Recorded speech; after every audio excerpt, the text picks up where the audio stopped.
आज 2077 साल पौष 17 गते शुक्रबार अंग्रेजी नयाँ वर्ष 2021 सुरु। काठमाडौँमा रेडियो एनआरएन 99.1 देशभर विभिन्न एफएम र संसारभर रेडियो nrn.com मार्फत प्रसारण भइरहेको नेपाली रेडियो नेटवर्कको नेपाली खबरमा सरोज कोइराला र डाकमान राईको नमस्कार। नेकपा टुक्रिन कानूनी अडचन, प्रदेशका मुख्यमन्त्री राई विरुद्ध पनि अविश्वासको प्रस्ताव, संसदीय दलको नेताबाट बर्खास्त गरेको घोषणा, प्रतिनिधि सभा विघटन विरुद्धको मुद्दाका लागि एमिकस क्युरी गठन, भारतबाट 600 मेगावाट विद्युत आयात, विद्युतीय सवारी आयात 88%ले घट्यो लगायतका खबर आजका पत्रपत्रिकाको अघिल्लो पृष्ठमा छापिएका छन्। गोरखापत्र दैनिकमा छापिएको समुदाय अध्ययनमा विद्यार्थी शीर्षकको खबरलाई हामीले आजको खास खबर बनाएका छौं। किताबी ज्ञानमा मात्रै सीमित नरहेर कैलालीका विद्यालयका विद्यार्थी समुदाय अध्ययनमा पनि अग्रसर भएका छन्। गोदावरी नगरपालिका स्थित अत्तरियामा रहेको एभरेस्ट एकाडेमीमा अध्ययनरत विद्यार्थीले समुदायको अध्ययन गर्न थालेका हुन्। विद्यार्थीले आफै ज्ञानको निर्माण गर्न सकुन् भनेर उनीहरूलाई समुदायको अध्ययन गराउन थालेको विद्यालयका प्रिन्सिपल बन्शीराम चौधरीले बताउनुभयो। किताब त एउटा माध्यम मात्रै हो उहाँले भन्नुभयो। विद्यार्थीले आफै ज्ञान निर्माण गर्न र त्यसलाई बाँड्न सकुन् भनेर हामीले उनीहरूलाई समुदायको अध्ययनमा अग्रसर गराएका हौं उहाँले भन्नुभयो। समुदायमै विद्यार्थीलाई लगेर विभिन्न सामाजिक मुद्दामा अनुसन्धान पहिल्यैदेखि गराउँदै आए पनि यो वर्षदेखि व्यवस्थित रूपमा सो कार्यलाई अगाडि बढाएको विद्यालयले जानकारी दिएको छ। सो विद्यालयका कक्षा 9 र 10 का विद्यार्थीले कञ्चनपुरको कृष्णपुर नगरपालिका स्थित बाणी मुक्त कमैया शिविर र विजय साल होमस्टे पुगेर विभिन्न सामाजिक मुद्दामा अनुसन्धान गरेका छन्। कोरोनाले जीवनयापनमा पारेको प्रभाव, विजय साल होमस्टेको आन्तरिक पर्यटन, महिला सशक्तिकरण, मुक्त कमैयाको शिक्षा र चेतनाको स्तर जस्ता विषयमा विद्यार्थीले अनुसन्धान गरेका छन्। नेपाली रेडियो नेटवर्कको नेपाली खबरमा अब पहिलो पृष्ठका खबरहरू। नागरिक दैनिकले नेकपा टुक्रिन कानूनी अडचन शीर्षकमा खबर छापेको छ। सत्तारूढ नेपाल कम्युनिस्ट पार्टी नेकपा राजनीतिक रूपमा विभाजित भए पनि कानूनी रूपमा एक छ। कानूनी रूपमा विभाजन हुन कठिनाई देखिएको छ। राजनीतिक दल सम्बन्धी ऐनको दफा 33 को उपदफा 3 मा निर्वाचन आयोगबाट मान्यता प्राप्त गरेको मितिले 5 वर्षसम्म त्यस्तो दलबाट छुटिएर अर्को दल गठन हुन सक्ने छैन भन्ने उल्लेख भएका कारण नेकपा कानूनी रूपमा विभाजित हुन समस्या भएको हो। तत्कालीन एमाले र माओवादी केन्द्र 2075 साल जेठ 3 गते एकता भएको थियो। 5 वर्ष नपुग्दै आन्तरिक विवादले नेकपा 2 समूहमा विभाजित भए पनि एकीकरण भएको 5 वर्ष नपुगेकाले दुवै समूहले विधिवत रूपमा विभाजित भएको घोषणा गर्न सकेका छैनन्। यति बेला नेकपाको एउटा गुटको नेतृत्व प्रधानमन्त्री समेत रहेका अध्यक्ष केपी शर्मा ओली र अर्को गुटको नेतृत्व अध्यक्षद्वय पुष्पकमल दाहाल र माधव कुमार नेपालले गरेका छन्। एकीकरण भएको 2.5 वर्षमै नेकपा राजनीतिक रूपमा विभाजित भएको छ। कार्यक्रम, बैठक, भेला र सभा अलग अलग गर्दै आएका दुवै समूहले नै पार्टी विभाजन नभएको दावी गरिरहेका छन्। दुवै पक्षले आफूलाई आधिकारिक र मूलधार भएको दावी गर्दै निर्वाचन आयोगमा पत्राचार गर्ने र भौतिक उपस्थिति देखाउने काम समेत गरेका छन्। राजनीतिक दल सम्बन्धी ऐनको दफा 33 को उपदफा 3 मा उपदफा 2 बमोजिम गठन भएको दल निर्वाचन आयोगबाट मान्यता प्राप्त गरेको मितिदेखि 5 वर्ष नपुग्दासम्म टुक्रिएर अर्को दल गठन हुन नसक्ने व्यवस्था छ, जसका कारण नेकपा कानूनी रूपमा विभाजित हुन नसकेको हो नागरिक दैनिकले लेखेको छ। यता हिमालय टाइम्सले प्रदेश 1 मा नेकपा निलम्बन र पदमुक्तको दोहोरी, मुख्यमन्त्री राईमाथि अविश्वासको प्रस्ताव शीर्षकमा खबर लेखेको छ। नेकपा संसदीय दलको नेताको हैसियतमा मुख्यमन्त्री शेरधन राईले आफू विरुद्ध अविश्वासको प्रस्ताव दर्ता गर्ने 15 जना सांसदलाई निलम्बन गर्नुभएको छ। संसदीय दलको विधान विपरीत काम गरेको भन्दै बिहिबार संसदीय गतिविधिमा संलग्न हुन नपाउने गरी अनुशासनको कार्यवाही गर्दै मुख्यमन्त्रीले अविश्वास प्रस्ताव दर्ता गर्ने 37 मध्ये 15 जनालाई निलम्बन गरेको प्रमुख सचेतक बुद्धिकुमार राजभण्डारीले बताउनुभयो। गत सोमबार दलको नेताको हैसियतमा मुख्यमन्त्री शेरधन राई विरुद्ध अविश्वासको प्रस्ताव दर्ता गराउने 37 जना सांसदलाई दलको नेताको हैसियतमा राईको निर्देशनमा स्पष्टीकरण पनि सोधिएको थियो।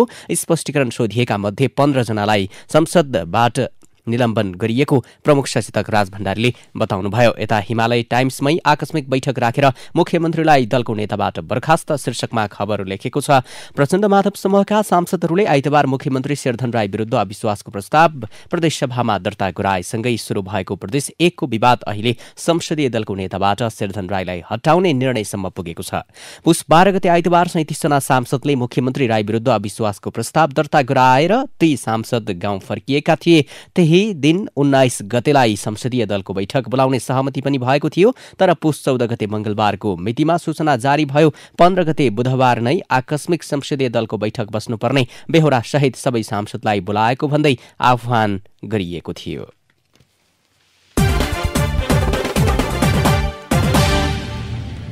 सर्वोच्च बार एसोसिएसनले प्रतिनिधि सभा विघटन विरुद्ध परेका रिट उप सर्वोच्चले माग गरेको अदालतको सहयोगी अर्थात् एमिकस क्युरीका सदस्यको नाम टुङ्गो लगाएको छ।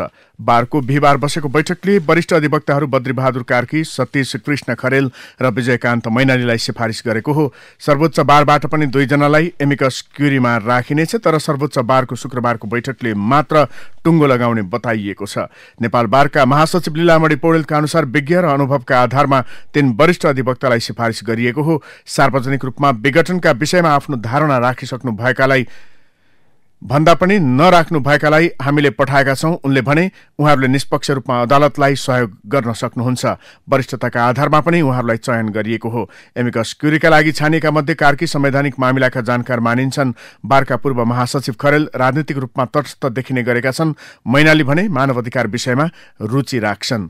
प्रतिनिधि सभा विघटन विरुद्धका मुद्दा एमिकस क्युरीमा नेपाल बारका 3 वरिष्ठ अधिवक्ता शीर्षकमा नयाँ पत्रिकाले यो खबर छापेको हो।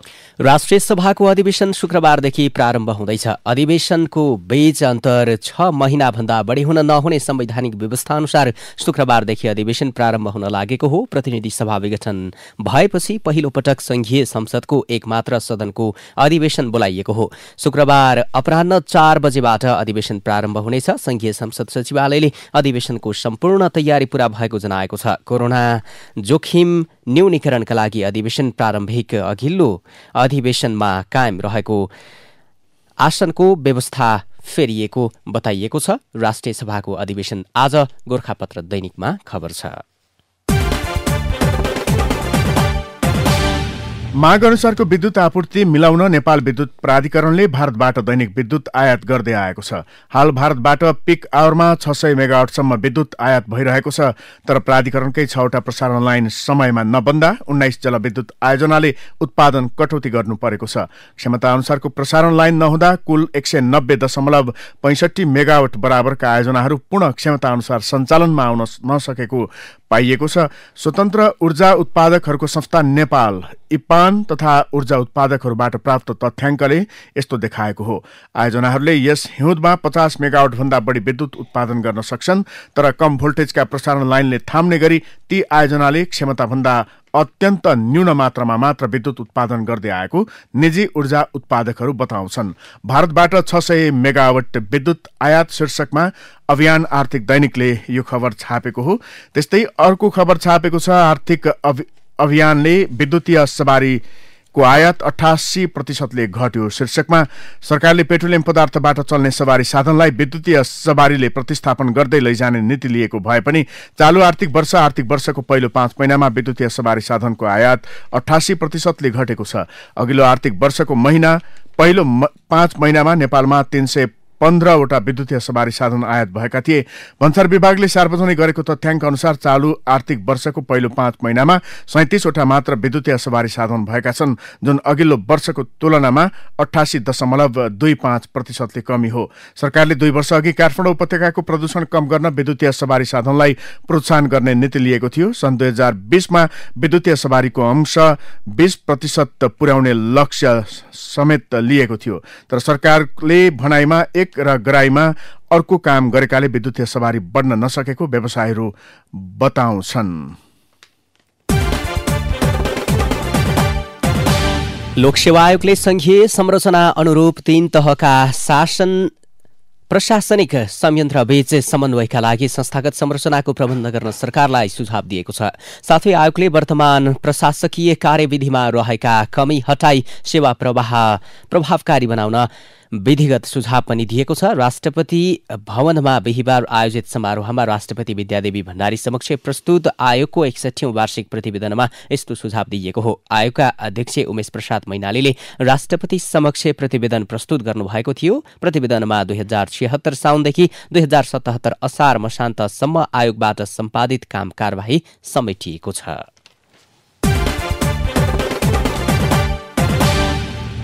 सैलुङले मल खरिदको तेस्रो ठेक्का पनि अलपत्र पार्यो शीर्षकमा अभियानमा खबर छ। कृषि सामग्री कम्पनी लिमिटेडका लागि 25,000 मेट्रिक टन युरिया मल खरिद तथा आयातको जिम्मा पाएको कम्पनी सैलुङ इन्टरप्राइजेसले तेस्रो पटकको ठेक्का पनि अलपत्र पारेको छ। यसअघि पनि सैलुङले मल आयातका 2वटा ठेक्का अलपत्र पारिसकेको छ। गत भदौमा 25,000 मेट्रिक टन र कार्तिकमा 30,000 मेट्रिक टन गरी यसअघि नै सैलुङले 55,000 मेट्रिक टन मल खरिदको ठेक्का अलपत्र पारेको थियो। कृषि सामग्री कम्पनी लिमिटेडका खरिद महाशाखा प्रमुख विष्णुप्रसाद पोखरेलका अनुसार तेस्रो ठेक्का सम्झौताको म्याद सकिएको बिहिबार 20 दिन कटिसकेको छ। अब त्यसका लागि कारबाही प्रक्रिया अघि बढाइने उनले बताए। यस्तै अभियानमा अर्को खबर छ। सरकारी ढुकुटी करिब 33 अर्ब बचतमा शीर्षकमा सरकारको ढुकुटीमा करिब 33 अर्ब बचतमा रहेको देखिएको छ। महालेखा नियन्त्रकको कार्यालयका अनुसार सरकारको आमदानी लक्ष्य अनुसार नै पूरा हुँदै गएको र पुँजीगत खर्च बढ्न नसक्दा रु 32 अर्ब 61 करोड बचतमा रहेको हो। पुस 10 सम्मको आँकडा अनुसार सरकारले जम्मा 353 अर्ब खर्च गरेको छ भने रु 386 अर्ब आमदानी गरेको छ। टेकु र कालीमाटी जोड्ने विष्णुमती खोलामाथि बनाइएको पुलमा अनि नियम विपरीत म्याद थप गर्दा राज्यलाई 1 करोड 14 लाख भन्दा बढी नोक्सान भएको छ। यसमा भूमिका खेल्ने 4 कर्मचारी र निर्माण कम्पनीका सञ्चालक विरुद्ध अख्तियार दुरूपयोग अनुसन्धान आयोगले भ्रष्टाचार मुद्दा दायर गरेको छ। कमर्सियल निर्माण सामग्री प्रयोग गरिएकाले हालसम्म पुल प्रयोग गरिएको छैन। भत्काएर फेरि बनाउन सरकारले निर्देशन दिए पनि कम्पनीले बनाएको छैन। पुल निर्माणका क्रममा सडक विभाग अन्तर्गतको तत्कालीन आयोजना कार्यान्वयन इकाइले तेस्रो पटक म्याद थप गर्दा कार्य सम्पादन जमानत बराबरको रकम फुकुवा भई त्यसलाई 1 करोड 14 लाख 76 हजार घाटा भएको भन्दै अख्तियारले मुद्दा दायर गरेको हो। टेकु पुल निर्माणमा अनियमितता, पप्पू सञ्चालक र 4 कर्मचारी विरुद्ध भ्रष्टाचार मुद्दा आजको नयाँ पत्रिकामा खबर छ। नेपाली रेडियो नेटवर्कको नेपाली खबरमा अब भित्री पृष्ठका खबर। कोरोना भाइरस संक्रमण देशका सबै जिल्लामा फैलिएको भए पनि 8 जिल्लामा भने संक्रमितको मृत्यु भएको पाइएको छैन। स्वास्थ्य तथा जनसङ्ख्या मन्त्रालयको तथ्याङ्क अनुसार बिहिबारसम्म देशका 69 जिल्लामा कोरोना संक्रमितको मृत्यु भएको छ। स्वास्थ्य मन्त्रालयका सहायक प्रवक्ता डाक्टर समीर अधिकारीका अनुसार 8 जिल्लामा कोरोना संक्रमणबाट कसैले ज्यान गुमाउनु नपरेको हो। नेपाल विद्युत प्राधिकरणका तत्कालीन प्रबन्ध निर्देशक कुलमान घिसिङ पदावधि सकिएर बाहिरिएसँगै विद्युत चुहावट ह्वात्तै बढेको छ। गत भदौ 29 देखि प्राधिकरण निमित्त कार्यकारी प्रमुखका भरमा चल्दा प्राधिकरणको कार्यप्रणालीमा ढिला सुस्ती हुँदा विद्युत चुहावटसँगै बेलुकाको समयमा काठमाडौँ उपत्यकामा बिजुली जाने समस्या पनि बढेको छ। घिसिङले आर्थिक वर्ष 2076-77 मा विद्युत चुहावट 15.27% झारेका थिए। काम चलाउ बनिसकेको सरकारको तर्फबाट भारत जाने तयारी सुनिएको भन्दै 25+ समूहले कुनै पनि भ्रमण नगर्न सुझाव दिएको छ। सरकारका पूर्व सचिव सहसचिवहरूको संस्था 25+ समूहले देशको राजनीति तनावपूर्ण र अप्ठ्यारो अवस्थामा रहेको बेला भ्रमणमा जानु सरकार वा देशको नेगोसिएटिङ क्षमता स्वभावतः कमजोर हुने आकलन गरेको छ। वैदेशिक रोजगार विभागको अनलाइन प्रणालीबाट शुक्रबारदेखि संसारको जुनसुकै कुनाबाट पनि पुनः श्रम स्वीकृति लिन सकिने भएको छ। यो व्यवस्थासँगै वैदेशिक रोजगारीमा जाने व्यक्तिले पुनः श्रम स्वीकृतिका लागि श्रम कार्यालय धाउनुपर्ने बाध्यता अन्त्य भएको छ। मुलुकका सबै जिल्ला सदरमुकामसम्म इन्टरनेट सेवा पुर्याउने लक्ष्यसहित सुरु गरिएको सूचना महामार्ग निर्माण कार्य अगाडि बढ्न सकेको छैन। 2 वर्षभित्र निर्माण सम्पन्न गर्ने गरी नेपाल दूरसञ्चार प्राधिकरण र सेवा प्रदायक कम्पनी बीच सम्झौता भएको 4 वर्ष बित्न लाग्दा पनि निर्माण कार्य सुस्त देखिएको छ। तनहुँ जिल्ला आयुर्वेद स्वास्थ्य केन्द्र तनहुँले जुकाको चुसाई माध्यमबाट विभिन्न रोगको उपचार गर्न थालेको छ। केन्द्रले लामो समयदेखि पाकेका घाउ, युरिक एसिड, डन्डीफोर, पुराना दाद लगायतका रोगलाई जुकाको चुसाईबाट उपचार गर्न थालेको हो। आयुर्वेदमा जलौका वा चरण कर्म भनिने यो विधिबाट धेरै मान्छेको सफल उपचार भएपछि यसप्रति धेरैको आकर्षण समेत बढेको केन्द्रका प्रमुख डाक्टर राम प्रबोध मण्डलले जानकारी दिनुभयो। रामेछाप नगरपालिकाले किसानहरूलाई कृषि पेशातर्फ आकर्षित गर्न एक घर एक पशु बीमा कार्यक्रमको अभियान सुरु गरेको छ। नगरपालिकाले गत आर्थिक वर्ष 2076-77बाट ओडा नम्बर 7, 8 र 9 का किसानहरूले पालेका पशुको निशुल्क बीमा कार्यक्रम अघि बढाएको थियो। कोरोना महामारी र बन्दाबन्दीमा निजी घर तथा आवासीय भवन निर्माणमा देखिएको शिथिलतालाई पछिल्लो समय निर्माण सामग्रीको मूल्य वृद्धिले पुनः प्रभावित पार्ने देखिएको छ। फलामे छड तथा ग्रिलजन्य सामग्रीदेखि सिमेन्ट, इँटाको मूल्यका साथै बालुवा र गिटीमा समेत मूल्य वृद्धि हुँदा निजी घर र आवासीय भवन निर्माण प्रभावित हुने व्यवसायीहरू बताउँछन्। संस्कृति, पर्यटन तथा नागरिक उड्डयन मन्त्री भानुभक्त ढकालले नेपालको अन्तर्राष्ट्रिय उडानलाई कालो सूचीमा राख्ने निर्णयको अन्तर्वस्तु केलाउनु पर्ने बताउनु भएको छ। बिहिबार नेपाल नागरिक उड्डयन प्राधिकरणको 22औं वार्षिक उत्सवका अवसरमा आयोजित कार्यक्रममा उहाँले नेपालको उड्डयन क्षेत्रलाई कालो सूचीमा राख्ने विषयलाई फरक ढंगले हेर्नुपर्ने बताउनु भएको हो। सर्लाहीको बरहथवा नगरपालिका स्थित हजरियामा सडकमा कालोपत्रे गरेको भोलिपल्ट नै उब्किएको छ। निर्माण कम्पनीले लापरवाही गरी गुणस्तरहीन काम गरेकाले कालोपत्रे उब्किएको भन्दै स्थानीय बासिन्दाले आक्रोश पोखेका छन्। अब शेयर बजार एक महिनाको अन्तरालमा नेप्सेले पुनः नयाँ उच्चाई बनाएको छ। 17 मङ्सिरमा यसअघिको उच्च बिन्दु 2071 पुगेर केही समय साइडवेज बिन्दुमा देखिएको नेप्सेले लगभग यो प्रवृत्ति अन्त्य गरेको देखिएको छ। यसो भएमा नेप्से थप वृद्धि हुने सम्भावना बढेको छ। नेप्से साताको अन्तिम दिन बिहिबार 2087 बिन्दुमा आइपुगेको हो। अब विदेशका खबर। चीन सरकारले सिनोफार्म कम्पनीद्वारा विकास गरिएको कोभिड-19 विरुद्धको खोपलाई सशर्त अनुमति दिएको छ। चिनिया कम्पनी सिनोफार्मका अनुसार यो खोपको प्रभावकारिता 79% छ। सिनोफार्मको खोपलाई अनुमति दिएसँगै एसियामा फैलिएको कोरोना भाइरसको प्रभाव घटाउन यो खोप महत्वपूर्ण पाइला हुने चिनिया अधिकारीहरूले बताएका छन्। अब खेल र खेलाडीका खबर। बिहिबार समूह बी को अन्तिम खेलमा शीर्ष 8 वार्स उमन 0 आउट भएपछि गण्डकी प्रदेश 7 रनमै अल आउट हुन पुग्यो। 148 रनको लक्ष्य पछ्याउने क्रममा गण्डकी प्रदेश 1 का बलर सामु निरीह बनेको थियो।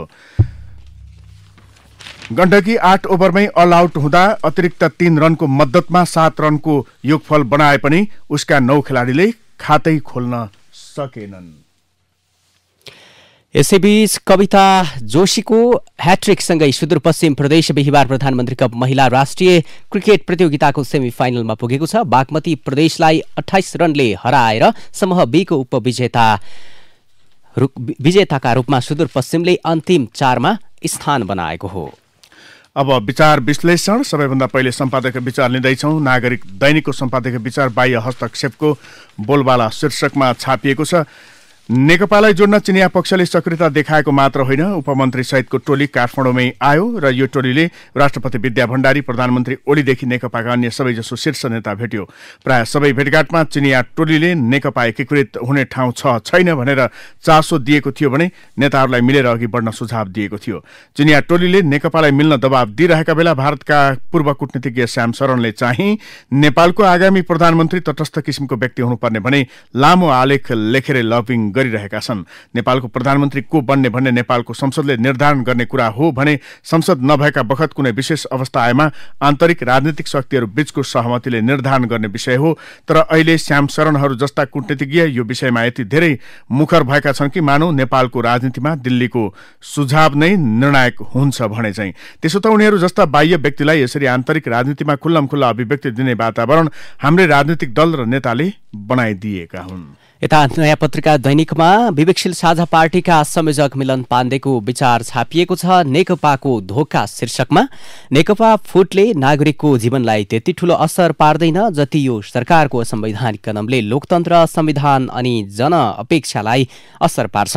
राष्ट्रपति जस्तो संस्था सत्ता र शक्तिका लागि सती जाने, प्रतिपक्षी दल निर्वाचनमा आफ्नो स्वार्थ हेरेर खुट्टा उचाल्ने र अदालतमा राजनीतिक नियुक्तिले न्याय किन खोजिनुले न्याय किन्न खोजिनुले लोकतन्त्र नै धरापमा परेको छ। 21औं शताब्दीमा लोकतान्त्रिक समाजमा अधिनायकवाद टिक्न सक्दैन। यदि कसैले श्री 3, श्री 5 वा श्री 7 नै बन्छु भनेर सपना देखेको छ भने उसले बुझ्नुपर्छ यो महाराजाको युग होइन, नागरिकको युग हो। फेरि राजा बन्ने संविधानभन्दा बाहिर गएर राज गर्ने सपना कसैले नदेख्दा हुन्छ। अस्थिर परिदृश्यमा निजी क्षेत्रको मनोविज्ञान शीर्षकमा उमेश चन्द्र ठाकुरको विचार अभियानमा छापिएको छ। प्रधानमन्त्रीको व्यवहारबाट रुष्ट बनेको सत्ता राजनीतिकै एक समूह अब आन्दोलनमा गइसकेको छ। प्रतिपक्षी दल प्रधानमन्त्रीको कदमको विरोधमा सडकमा उत्रिएको अवस्था छ। आन्दोलन र संघर्षको आँधी बेहेरी ल्याउने मुडमा प्रकट भएका छन्। आन्दोलन र अस्थिरताको माहौलमा लगानीकर्ताको मनोविज्ञान स्थिर हुन सम्भव छैन। संघर्षको समयमा लगानी र विकासको अवस्था कस्तो हुन्छ भन्ने कुराको भ्यू पाउन टाढा जानु पर्दैन। 10 वर्ष लामो हिंसात्मक संघर्ष र त्यति नै लामो राजनीतिक संक्रमणको समयमा देखिएको लगानीको अवस्था हेरे मात्रै पुग्छ। सत्ता राजनीतिको छवि त्यति नकारात्मक नभए पनि पछिल्लो समयमा कम्तीमा राजनीतिक स्थायित्वको आधार बनेकाले वातावरण बन्छ कि भन्ने आशा सञ्चार भएकोमा त्यही आशाको त्यान्द्रो पनि सत्ता राजनीतिले नै भत्काइदिएको छ। अगाडि बढ्न प्रकृतिको पूजा। गोर्खापत्र दैनिकमा डाक्टर रामहरि पौड्यालको विचार छ। हाम्रा पुर्खाले प्रकृतिसँग कसरी मित्रता कायम गर्न भनेर सिकाएका थिए। खोला, नाला, हावा, पानी, रुख, बुट्यान, किरा फट्याङ्ग्रा सबै एक अर्काका परिपूरक हुन् र तिनको सह अस्तित्वमा वातावरण पर्यावरणको सन्तुलन लुकेको तथ्य सिकाए। प्रकृतिबाट विच्छेद भएर होइन एकाकार भएर बाँच्नुपर्छ भन्ने कुरामा जोड दिए। बढ्दो भौतिक सुखशैल र वैभवमा हराइरहेका वर्तमान पुस्ता पनि बिस्तारै प्रकृतिमै फर्कन थालेको छ। अहिलेका जमातलाई प्रकृतिसँगै एकाकार हुन प्रेरित गरेको छ कोभिड-19 को डरलाग्दो वैश्विक कहरले। प्रकृतिसँग जीवनको लय मिलाउनुपर्छ भन्ने सन्देश अहिले टटकारो रूपमा प्रमाणित भएको छ सबैका सामु। प्रकृतिको पूजा हाम्रा आहार विहार, हाम्रा सोचाइ दृष्टिकोणमा, शिक्षा र पाठ्यक्रममा समेत व्यापक परिवर्तन आजको आवश्यकता हो। हस्त अहिलेको नेपाली खबर यति नै। नेपाली रेडियो नेटवर्कमा यसपछि पत्रकार ऋषि धमलाको साथमा नेपाली बहस सुन्न सक्नुहुनेछ। नेपाली रेडियो नेटवर्क सुन्दै गर्नुहोला।